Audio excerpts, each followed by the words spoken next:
ॐ नमः सिद्धेभ्यः ॐ नमः सिद्धेभ्यः ॐ नमः सिद्धेभ्यः नमो अर्हन्ताणं नमो सिद्धाणं नमो आयर्याणं नमो वज्रायाणं नमो लोये संवसारणम् मंगलम भगवान वीरो मंगलम गौतमो गणी मंगलम कुंद कुंदार्यो जैन धर्मोस्तु मंगलम सर्वमंगलमांगल्यं सर्वकल्याणकारकं प्रधानं सर्वधर्माणां जैनं जयतु शासनम् श्रीमत्परमगम्भीरस्याद्वादामोघलाञ्छनं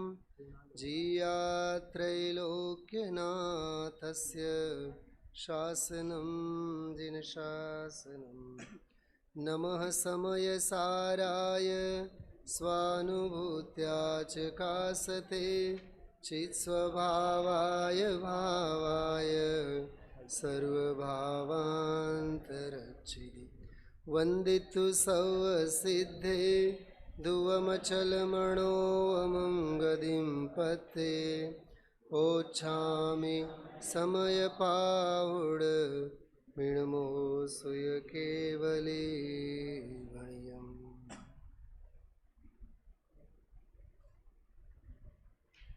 समग्र जिनागम का सारभूत प्रकरण दृष्टि का विषय। कहने के लिए विषय तो बहुत है,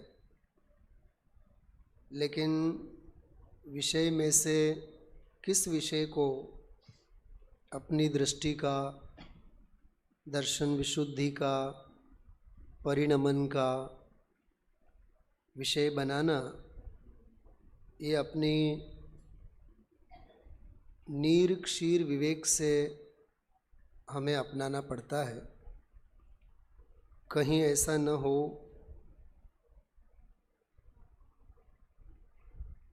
आगम के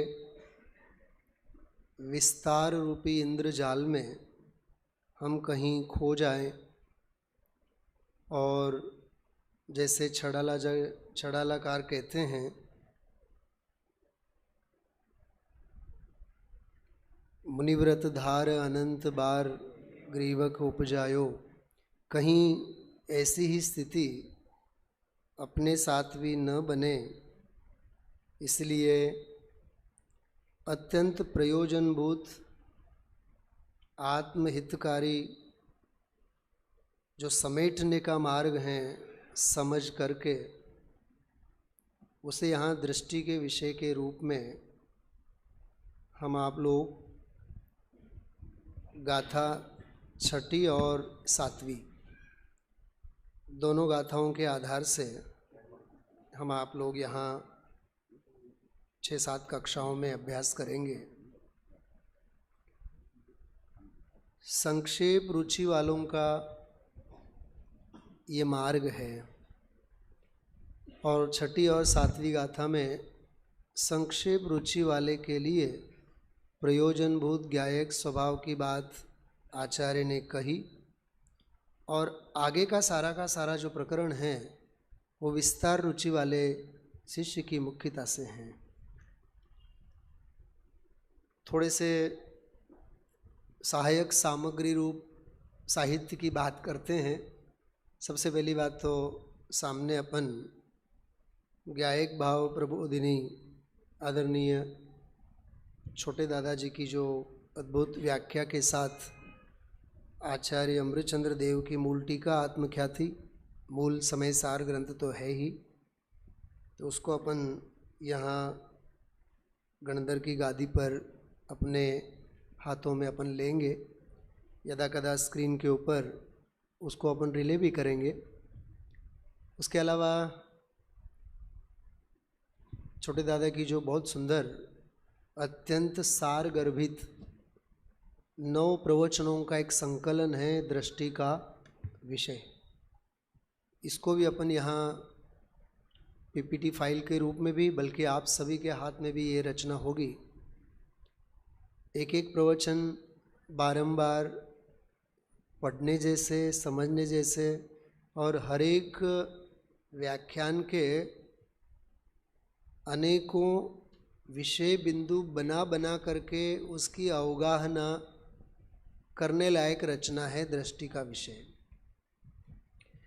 इसके साथ साथ आदरणीय बाबूजी, युगल जी बाबूजी की रचना चैतन्य की चहल पहल, इसके आधार से भी कई बिंदुओं की चर्चा हम आप लोग साथ में बीच में, अंत में, अथवा कोई विशिष्ट सत्र में हम आप लोग लेंगे। और इसके अलावा कुछ एक ऐसे ही दृष्टि के विषय से संबंधित नए रहस्य के अंतर्गत कुछ एक प्रकरण आते हैं, और ख़ास करके परमात्मा प्रकाश जी भाई साहब, आपने तो प्रत्यक्ष लाभ लिया ही है। सोगानी जी साहब की रचना द्रव्य दृष्टि प्रकाश, इसके कई अंशों के आधार से भी अपन इस विषय को सजाएंगे और इस विषय को संवारेंगे और समझने की कोशिश करेंगे। आप सबके पास ये है, अभी दृष्टि का विषय है, रचना है। शायद इसके मुख पृष्ठ पे ही 4 पंक्तियाँ बहुत सुंदर आदरणीय दादा ने मंगलाचरण के रूप में लिखी है। कल से भी हम आप लोग इस कक्षा में मंगलाचरण के तत्काल बाद इन पंक्तियों को गुनगुनाएंगे। समय सार जी कलश टीका के अंतर्गत कलशों में एक अंश आता है जिसे कोई नंबर नहीं दिया गया है कलशों के क्रम का। न द्रव्येन खंडयामी, न क्षेत्रेण खंडयामी, न कालेन खंडयामी, और न भावेन खंडयामी, ऐसा अंश है। उसका आगे पीछे का संदर्भ भी बड़ा गूढ़ और गंभीर है। संयम जी, मुझे तो व्यक्तिगत उस अंश को ही तहे दिल से, बिल्कुल उसकी गहराई से समझने की इतनी जिज्ञासा सालों से बनी रही। और गुरुदेव श्री के जब जब भी वहाँ दैनिक स्वाध्याय हम सुनते थे, 18वीं बार के हों चाहे 15वीं बार के हों, अभी 19वीं बार के अभी जस्ट पूरे हुए, कलश टीका के भी पूरे अभी हो ही रहे हैं, कुछ एक प्रवचन बाकी है, 40-50 प्रवचन।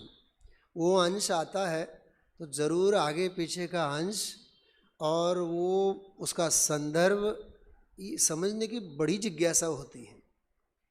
मुझे तो सबसे पहले एक बात कहनी है सोगानी जी साहब की, उस उद्धरण के माध्यम से हम आप लोग प्रारंभ करते हैं। सोगानी जी साहब से किसी ने पूछा, चक्रवर्ती तो 6 खंड को साधते हैं ना? सोगानी जी साहब जवाब देते हैं, कौन कहता है चक्रवर्ती 6 खंड को साधता है? वह तो अपने अखंड आत्मा को साधता है। किस तरफ से हमें चक्रवर्ती को देखना चाहिए? क्या 6 खंडों की तरफ से चक्रवर्ती की अखंडता, कि अखंड आत्म साधना की तरफ से उसकी अखंडता? देखने का नजरिया क्या है? विषय लोलुपी जीवों को, संयोग दृष्टिवंत जीवों को 6 खंड दिखते हैं और ज्ञानी धर्मात्माओं को उसकी अखंड आत्म साधना दिखती है। इन दोनों का समन्वय इस मंगलाचरण में है। मैंने जो अभी बात कही 3 पंक्तियों में तो उसकी बात कही कि द्रव्य क्षेत्र काल भाव, ये सारी बात, और बल्कि 2 पंक्तियों में, तीसरी पंक्ति से ही वो बात चालू हो गई कि अखंड हैं द्रव्य क्षेत्र से और काल एवं भाव से, और खुद की अपनी बात कर रहे हैं, द्रव दृष्टि कर इसमें रमो नित में स्वयं ही चाव से। चलते हैं, अपन पाठ करते हैं इसका और फिर छठी गाथा की तरफ आगे बढ़ेंगे। देखिए, करते हैं पाठ। द्रव्य से सामान्य है और नित्य है जो काल से, अभेद है जो क्षेत्र से और एक है जो भाव से, अखंड है द्रव्य क्षेत्र से अर काल एवं भाव से, द्रव दृष्टि कर इसमें रमूं, नित में स्वयं ही चाव से, नित में स्वयं ही चाव से। देखिए, द्रव दृष्टि कर इसमें रमूं, द्रव्य दृष्टि करते हुए इसमें नित्य में रमूं, स्वयं ही चाव से। ये बोलने वाला कौन है? दृष्टि है या द्रव्य है? त्रिकाल स्वभाव बोल रहा है या त्रिकाल स्वभाव भाव की दृष्टि बोल रही है? अपना विषय क्या है? दृष्टि का विषय। 2-3 दिन पहले संयम जी से मेरी बात भी हुई थी, प्रत्यक्ष परोक्ष के रूप में। अपने आप से हम सवाल करें कि हमें विषय समझना है कि दृष्टि समझना है या दृष्टि का विषय समझना है? 3 बातें हैं। विषय समझना है या दृष्टि समझना है या दृष्टि का विषय समझना है। अभी वहाँ राजकोट के दैनिक स्वाध्याय में एक बहुत बढ़िया बात आई कि आश्रव तो समझ लीजिए आत्मा का शत्रु है, तो संवर मित्र है ना, संवर मित्र है, बराबर। उस मित्र से पूछो कि तुम त्रिकाल स्वभाव के कितने % में मित्र हो। हाँ, वो संवर तो कहता है कि भाई मैं तो देखो मुक्ति मार्ग हूँ, मैं तो सम्यक दर्शन ज्ञान चारित्र में रत्नत्रय स्वरूप हूँ, मैं तो भेद विज्ञान रूप हूँ, मुझ ज्ञान में तो ज्ञायक का ज्ञान है। वो भेद ज्ञान ये कहता है कि मुझ ज्ञान में तो ज्ञान स्वभावी ज्ञायक का ज्ञान है। अच्छा, हम तो तुम्हारी पूजा कर रहे हैं। उस प्रकरण में 320 नंबर की गाथा के व्याख्यान में आदरणीय राकेश जी भाई साहब के 8-10 व्याख्यान हैं। दृष्टि का विषय यही विषय लिया है अलीगढ़ में उन्होंने, जिसमें एक बहुत बढ़िया बात कही। हम आप लोग तो सम्यक दर्शन ज्ञान चारित्र की पूजा करते हैं और वो रत्नत्र तो किसी और की पूजा कर रहे हैं। अपन तो दृष्टि की पूजा कर रहे हैं और दृष्टि से पूछो तो दृष्टि तो किसी और की पूजा कर रही है। सम्यक दर्शन के रोम रोम में दर्शन किसी और का है। सम्यक दर्शन के रोम रोम में प्रांजल प्रदेश प्रदेश में पीयूष निर्झर झर गया। संयम जी किसके प्रदेश की बात कर रहे हैं? उस सम्यक दर्शन के प्रांजल प्रदेश प्रदेश की बात कर रहे हैं। उसके प्रदेश प्रदेश में तो कोई और ही झलक रहा है, कोई और ही दिख रहा है। क्यों? क्योंकि देखिए, सहज बात आती है कहने में और सहज ही मतलब वो संस्मरण हो आते हैं। इसी गादी से आदरणीय युगल जी बाबू जी के वो महामंत्र हमने सुने थे। सम्यक दर्शन ने अपना घर का हर कोना कोना द्रव्य स्वभाव के लिए खाली कर दिया है। इसलिए उस सम्यक दर्शन को अपने घर में रहने के लिए कोई जगह खाली बची नहीं है। क्या ही ये विषय, क्या ही ये दृष्टि, और क्या है कमाल दृष्टि की, क्या है कमाल दृष्टि की कि उसके रोम रोम में ऐसा विषय बस जाता है जिसे नियम सार जी में कारण शुद्ध पर्याय कहा, जिसे शुद्ध अंतस्तत्व कहा, जिसे परम स्वभाव कहा, जिसे पूजित पंचम भाव की परिणति रूप स्वभाव कहा,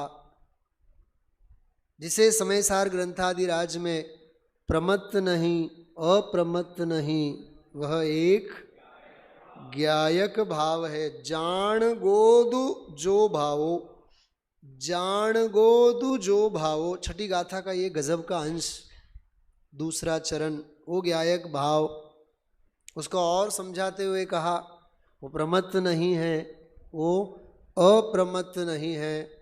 और फिर ये कहा णादो जो सो दू सोचेव। अभी हम आप लोगों ने गाथा पाठ भी किया है, जो ज्ञात वो तो वही है। अब उसे कहें क्या, किस एंगल से कहें, किस एंगल से कहने जाएं।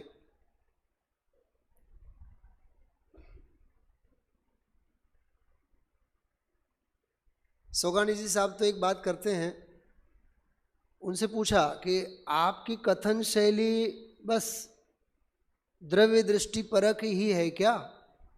तो उन्होंने जवाब दिया, जी हाँ, हमारी दृष्टि ही द्रव्य परक है, तो हमारी कथन पद्धति द्रव्य दृष्टि परक क्यों न हो। हमारी दृष्टि ही द्रव्य परक है, तो हमारी हर कथन शैली में हमारा जोर जो होगा वो सारा द्रव्य दृष्टि परक ही आएगा। तो समय सार जी की छठी गाथा में जिसे गायक भाव कहा, उसी का थोड़ा सा विस्तार और सातवीं गाथा में जाकर के कहते हैं कि भाई न उसमें ज्ञान है, न दर्शन है, न चारित्र है। निश्चय व्यवहार की अपेक्षा से दोनों जो उपचरित सद्भुत व्यवहार ने के भेदों के निषेध की, गुण भेद की निषेध की अपेक्षा से जो सारा विषय आया, फिर वो सारी की सारी कथा चलती है म्लेच्छ वाली और आर्य वाली, कि जो म्लेच्छ की ही भाषा में समझ सकता है उसे हमें उस अपेक्षा से उस भेद वाली भाषा में समझानी पड़ती हैं।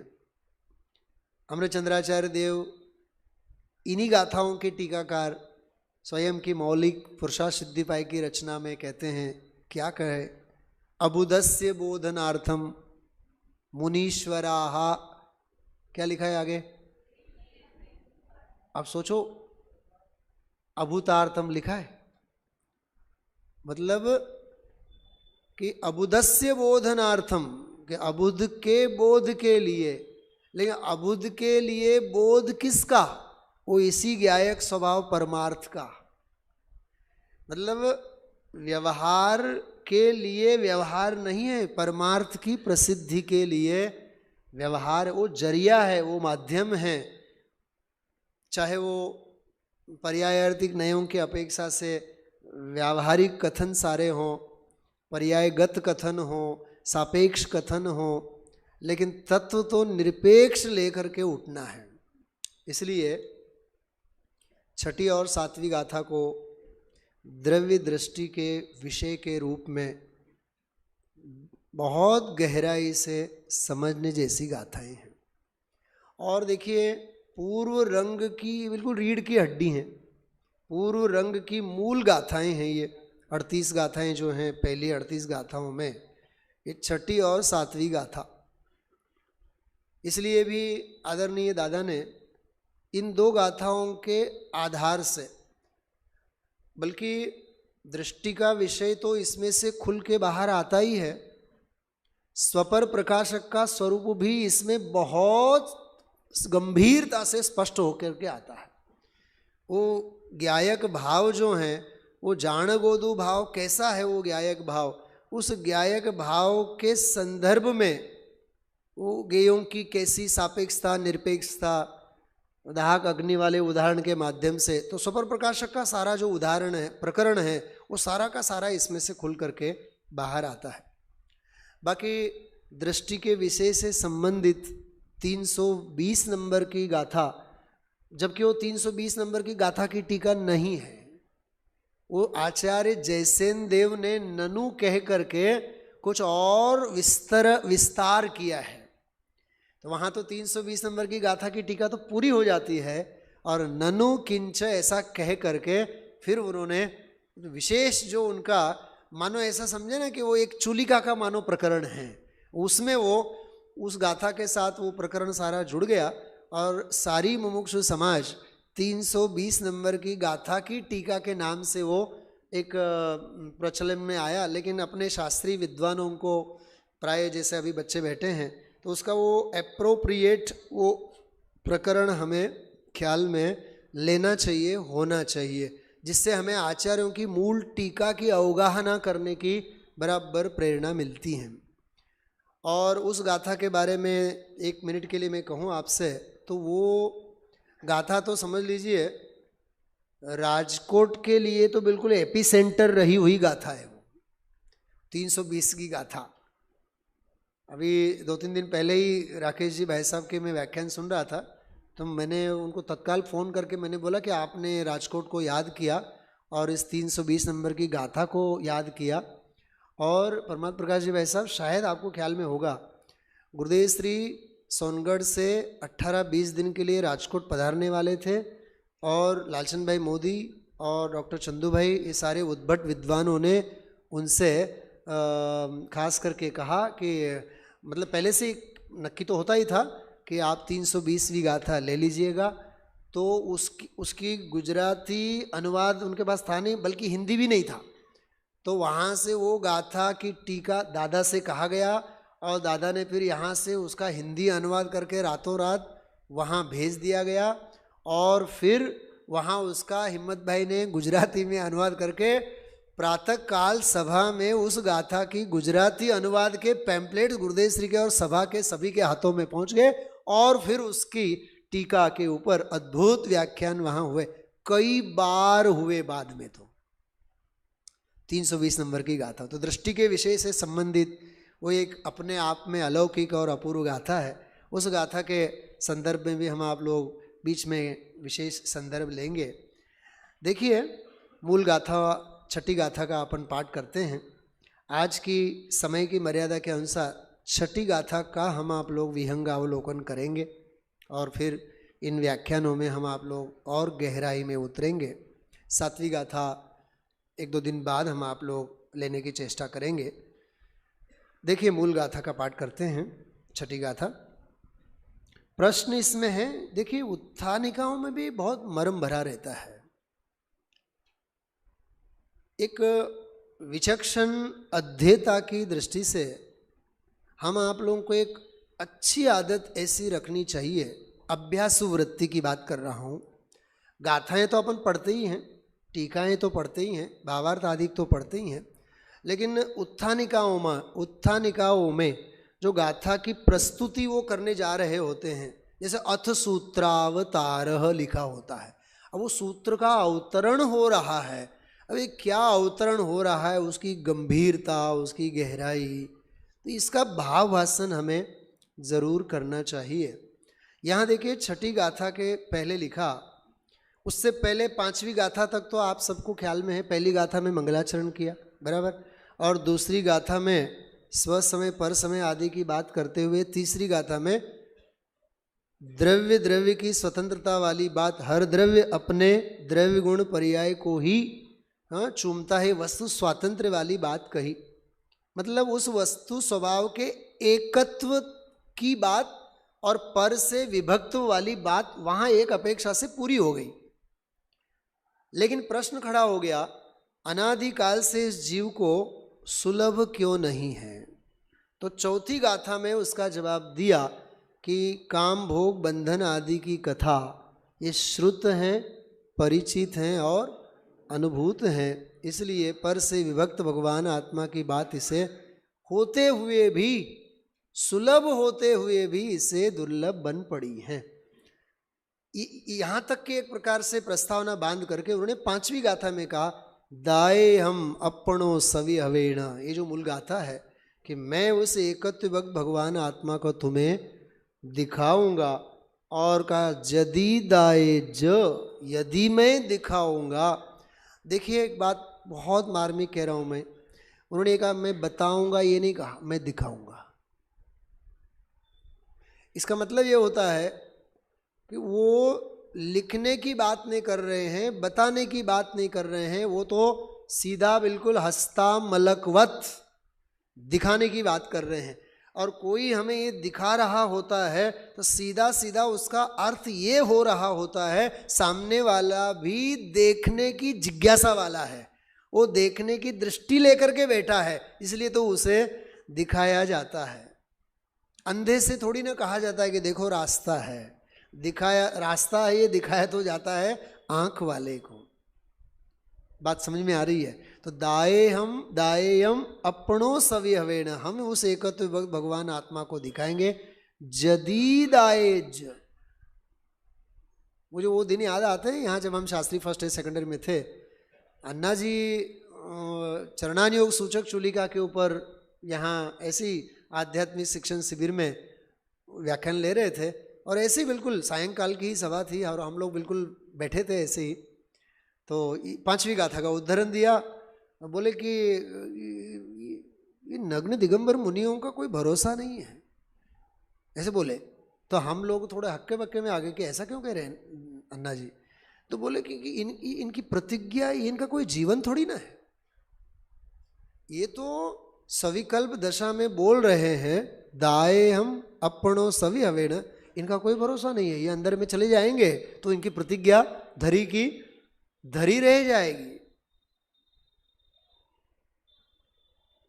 गुरुदेव श्री बोलते थे इसके, नागा ते बादशाहती आगा, नागा ते बादशाहती पण आगा। आगा मतलब और आगे के हैं, नग्न जो होते हैं वे तो बादशाह से भी, हाँ, जैसे दुनिया की भाषा में जिसके पास राजमहल हो, हाँ, बहुत बड़ी ताम झाम हो, राजा कहलाते हैं। और जिनके तन पे वस्त्र का धागा भी न हो वे तो महाराजा कहलाते हैं। आप लोग उसी कॉलेज में पढ़ते हैं, महाराजा संस्कृत कॉलेज में, परमात्मा प्रकाश जी भाई साहब, हाँ, नागा ते बादशाहती आगा, क्या मतलब भाव वासन कराते थे, सोचो तो सही आप। हाँ, वंदे चक्री तथापि न मड़े मान जो, अरे चक्रवर्ती आकर के भी यदि नतमस्तक होवे तब भी वहाँ किसी प्रकार की मान कषाय की शल्य न हो।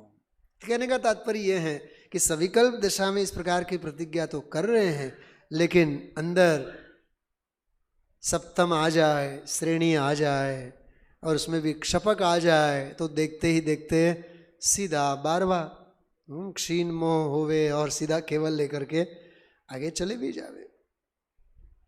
इसलिए जो टीकाओं में अगर अपन पढ़ते हैं ना, मुझे वो बात बहुत बड़ी अच्छी लगती है कि उसको तो बहुत गुरुदेव श्री तो बहुत जोरदार सुनाते हैं, समझाते हैं। दादा भी उस बात को बहुत बताते थे, भाई तुम व्याकरण आचार्य हो, तुम बड़े शास्त्री विद्वान हो, कहीं शब्दों की, मात्रा की, अनुस्वार की, लघु की, गुरु की, ह्रस्व स्वर की, दीर्घ स्वर की, प्लुत स्वर की, ये तुम गलतियां निकालोगे, लेकिन उसमें कहीं अटके मत रहना, बल्कि स्वानुभव प्रत्यक्ष करना, प्रमाण करना।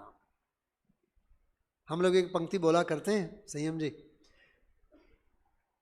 मैं हूं सिद्ध समान, कैसा हूं मैं हूं सिद्ध समान, लेकिन आगम प्रमाण नहीं, स्वानुभूति प्रमाण। क्या कहा? मैं हूं सिद्ध समान, स्वानुभूति प्रमाण, निज ज्ञायक उर में ध्याया, जिन वाणी माँ तेरे चरणों में आया, ज्ञान की वह दिव्य ज्योति आज पाया, आज पाया। ये जिनागम के माध्यम से मैंने वो ज्ञान की वह दिव्य ज्योति मैंने पाई। बहुत बहुत गहन गंभीर बातें हैं। और देखिए आगम की जैसी जैसी अपनी अवगाहना बढ़ेगी, जैसे विद्वतों की भाषा में कहते हैं ना, वादे वादे जायते तत्वबोध, सूत्र समझने जैसा है, वादे वादे जायते तत्वबोध। हमेशा चर्चा सुनो, हमेशा पढ़ो, वारंवार पढ़ो। ये पौनः पुण्येन का काम है, ये निरंतरता का काम है। पौनः पुण्येन, निरंतरता का काम है। तो ये 5वीं गाथा तक समझा करके अब वो प्रकरण प्रारंभ किया, को असौ शुद्ध आत्मा इति चेत। यदि ये पूछा जाता है कि वह शुद्ध आत्मा कौन है, मालूम इस पंक्ति का गुरुदेव श्री ने कैसे अर्थ किया है? 6 द्रव्य क्या है ये नहीं पूछा है, 7 तत्व क्या है ये जिज्ञासा नहीं की है, 9 पदार्थों की जिज्ञासा नहीं की है, बल्कि जिज्ञासा ये की है कि हमें तो बस शुद्धात्मा क्या है ये आप बताइए। हमें तो केवल शुद्धात्मा समझना है, हमें शुद्धात्मा के अलावा अन्य किसी भी प्रकार की जिज्ञासा नहीं है। क्या कहा? अनुभव प्रकाश में दीपचंद जी कासलीवाल साहब ये कहते हैं, आत्म प्रयोजन के बिना आगम सारे अनर्थकारी थकान मात्र है। यदि आत्मा की दृष्टि नहीं है, यदि स्वभाव भाव की, ज्ञायक भाव की भावना और वो दृष्टि नहीं है, तो आगम सारे व्यर्थ हैं, ऐसा लिखा है अनुभव प्रकाश में। क्योंकि आत्मदृष्टि की ख्याति के लिए तो सारी की सारी रचनाएं हैं। जिनवाणी किसके लिए है? जिनागम किसके लिए है? जिनागम का सार तो आत्मा ही है ना। इसलिए हमें तो बस शुद्धात्मा कौन है ऐसी जीवंत जिज्ञासा, इसको अपन शास्त्रीय भाषा में कहें ना, ये है सच्ची जिजीविषा। क्या है? ये है जिजीविषा कि हमें अपना करना है, हमें आत्मा का करना है। ये छोटे दादा अपने बहुत सुंदर इस हॉल के बारे में एक दंत कथा, अपन तो अब दंत कथा ही कह सकते हैं, कि जैसे बड़े बड़े लोग आए, सेठिया लोग बाहर से आए, उन्होंने देखा इतना बड़ा हॉल, तो कोई जोधपुर का सेठ आया मिर्ची वाला, वो बोला कि यहाँ तो एक 50 बोरी जो मिर्ची है ना अपन सुखा सकते, इतनी बड़ी जगह है। उन्हें कोई जीवंत स्मारक और जीवंत तीर्थों की प्राण प्रतिष्ठा हो सकती है ये नहीं दिखा, उन्हें तो वो दिखा। और कोई एक सामाजिक कार्यकर्ता का भी उदाहरण देते थे, वो बोले कि विधवा स्त्रियों के लिए यहाँ वो सिलाई मशीनें आप लगा दो, 500 सिलाई मशीन रख दो, जोरदार आजीविका चलेगी, ऐसा काम अपन कर सकते, इतना बड़ा है। अब इसमें गोदी काजी साहब को क्या दिखा, आदरणीय दादा की नज़रों में क्या दिखा, बड़े दादा की दृष्टि में क्या दिखा, और अपन लोग अभी क्या देख रहे हैं सोचिए आप। हाँ, कैसी स्वस्थ जिनागम की, कैसी स्वस्थ आत्मार्थी जीवों की पूरी जैसे भगवान महावीर की सेना चल पड़ी, वो सैनिकों की फौज मानो तैयार हो रही है। ये देखने का नजरिया है ना, देखने का दृष्टिकोण है ना। और कभी भी जैसे चाणक्य ने कहा कि वर्तमानेन कालेन वर्तन्ते विचक्षणा, कि वर्तमान काल को देखते हुए ही तुम, तो वो दादा जिस अभिप्राय से यहाँ आए थे और जिस तत्वज्ञान का झंडा यहाँ वो गाड़ने आए थे, वही तो हम आप सभी के हाथों में गाड़ करके वे अपने बीच आज एक संस्कार पुरुष के रूप में, आज एक बिल्कुल जीवती जागती जिजीविषा के आदर्श तत्व के रूप में अपने सामने खड़े हैं। तो यही तो है तत्व की यथार्थ दृष्टि, और इसी में से अपने को निकालना है दृष्टि का विषय। बात समझ में आ रही है मैं क्या कह रहा हूं? हाँ, एक छोटा सा सुविचार है, आप लोगों ने सुना होगा, सभी बच्चों ने सुना होगा पहले ही साल से, महाजनो गतः स पंतः। छोटा सा है बिल्कुल, लेकिन जोरदार है। महाजनो गतः स पंतः, महान पुरुष जिस पथ पे चले, हम चले आपके कदमों पर, नित्य यही भावना बातें हैं। तो ये गाथाएं, ये प्रकरण, ये जिज्ञासा, को असौ शुद्धात्मा इति चेत संयम, ये इस उत्थानिका के ऊपर गुरुदेव श्री के 1.5 घंटे के प्रवचन है। एक दिन आधा घंटा लिया और दूसरे दिन पूरा का पूरा एक प्रवचन ले लिया, और बोले मने तो इस शिष्य ने जिज्ञासा सम्यक दर्शन देखाई छे। ऐसे बोले, मुझे तो उस शिष्य की जिज्ञासा में ही मानो सम्यक्त्व उछले छे आनंद ही लोर, प्रभु मारा नाच रहा मन मोर। ये मानो उसकी उस जिज्ञासा में ही उछलती हुई समकित की धारा दिख रही है। मुझे तो बड़ा आनंद आया उसमें, मतलब वो सुन के अपनी इतना प्रसन्न हुए। हमें जिज्ञासा किसकी होती है? मतलब वो जैसे मैंने हॉल के बारे में कहा ना, ये भविष्य देखो ना आप, ये देशना फैलती रहेगी, तीर्थ प्रवर्तन होता रहेगा, ये अपन देखें ना।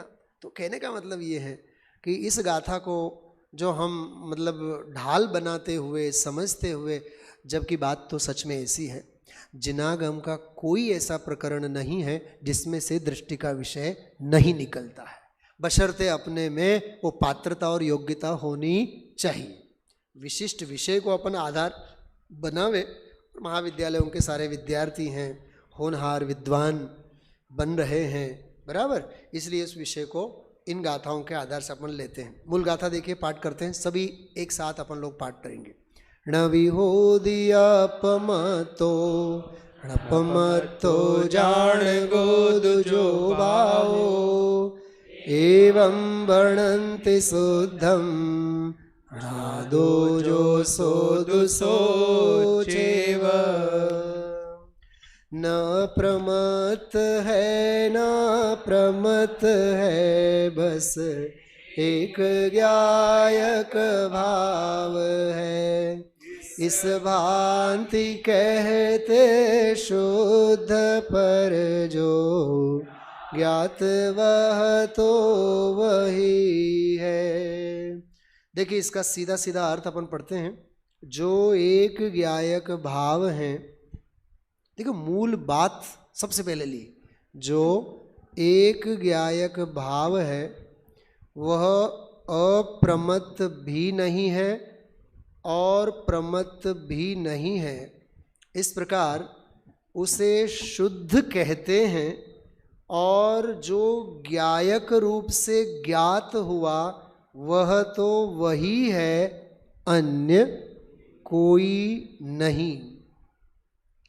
मतलब देखो आप, दो तीन जो इसमें स्टेटमेंट दिए गए हैं कि वह एक ज्ञायक भाव है, फिर वो कैसा नहीं है, अप्रमत्त भी नहीं है और प्रमत्त भी नहीं है। इसमें सारी गुणस्थानों की परिपाटी आती है सारी, उसकी तो अपन बाद में विशेष विश्लेषण में लेंगे। और कहते हैं इस प्रकार उसे शुद्ध कहते हैं। थोड़ा ध्यान देना आप लोग, एक ज्ञायक भाव है, ये अस्थि वाला बोल, अप्रमत्त नहीं है, प्रमत्त भी नहीं है। ये नहीं है वाला एक बोल कहें अथवा दो बोल कहें, अस्थि वाला एक बोल और ये नास्ति वाले दो बोल, बल्कि वो एक बोल, ठीक है। इस प्रकार उसे शुद्ध कहते हैं। मैं आपसे पूछता हूं, वो शुद्ध है या उसे शुद्ध कहते हैं? तीसरा सवाल, या कहते हैं इसलिए वो शुद्ध है? कितनी मार्मिक बात है ये। मुझे एक बहुत मार्मिक बात याद आ रही है कि जैसे समाज में ऐसी छाप है, मुमुक्षु तो आत्मा की बात करते हैं, शुद्धात्मा तो मुमुक्षुओं का, तो अन्य का जो निगोद में सो ही मुझ में सो ही मोक्ष मझार। बात समझ में आ रही है? कहने का मतलब ये है, अरे आत्मा कोई मुमुक्षु की गादी पे थोड़ी ना बैठा है, और मुमुक्षु ही आत्मा है थोड़ी ना बैठा है, नित्य निगोद में बैठा है वो भी तो शुद्धात्मा ही है ना। बदा भगवान छे अने बदा भगवान थाओ, सभी भगवान है और सभी भगवान हो जाएं, सभी भगवान बन जाएं। प्राणी मात्र की बात है ना। आत्म बने परमात्मा हो, शांति सारे देश में है, देश ना सर्वोदय महावीर के संदेश। आज उद्घाटन विधि का प्रारंभ आदरणीय शांति जी भाई साहब ने इन्हीं पंक्तियों के माध्यम से किया था। आत्म बने परमात्मा हो, शांति सारे देश में है, देश ना। बात समझ में आ रही है? मतलब कहने का तात्पर्य यह है कि सर्वोदयी शासन जो है, इस सार्वम कापथ घट्टनम, किसकी है ये उक्ति? समंतभद्र आचार्य ने। वादार्थी विचर्याम में हम शार्दूल विक्रीडितम, कैसा लिखा? संयम सबसे बढ़िया विशेषण है ये, सार्वम। और ये पंक्ति जो आती है विशेषण है, शास्त्र के स्वरूप में है। सार्वम लिखा है, ये तत्व जो ले उसके लिए है, जो करे उसके लिए है, जो अपनाए उसके लिए है, जो समझे उसके लिए है। गुरुदेव श्री बोलते थे, धर्म कोने माटे छे, धारण करे एने माटे छे। आत्मा कोने माटे छे, समझे एने माटे छे। आत्मा किसके लिए है? जो समझे उसके लिए। धर्म किसके लिए? जो धारण करे उसके लिए। और अंतिम बात कह करके बात पूरी करता हूं। गुरुदेव सिंह बोलते थे, दृष्टिनो विषय कोने माटे, जे दृष्टि करे एने माटे। क्या कहा? दृष्टि का विषय किसके लिए? जो दृष्टि करे उसके लिए। ऐसी बहुत सुंदर सुंदर चर्चाएं हम आप लोग आचार्य देव की इन गाथाओं के आधार से, गुरुदेव श्री के साहित्य के आधार से और दादा के व्याख्यानों आदि के आधार से, और कल हम आप लोग बिल्कुल शुरुआत में ही सार समय सार के व्याख्यानों के क्रम में यहाँ जो स्मारक से पीपीटी फाइलें बनी थी वो मेरे पास हैं, आप लोगों को मैंने शेयर भी कर दी हैं। उनके आधार से बिल्कुल प्रयोजनभूत अत्यंत मूल चर्चा दृष्टि के संदर्भ में, दृष्टि का व्यक्तित्व क्या, विषय का व्यक्तित्व क्या, और उस दृष्टि का व्यक्तित्व क्या जो विषय में से अपना दृष्टि का विषय निकालती हैं, उसकी हम आप लोग गंभीर गहन चर्चा लेंगे। ओम नमः सिद्धेभ्य। संपूर्ण जिनागम का सारभूत प्रकरण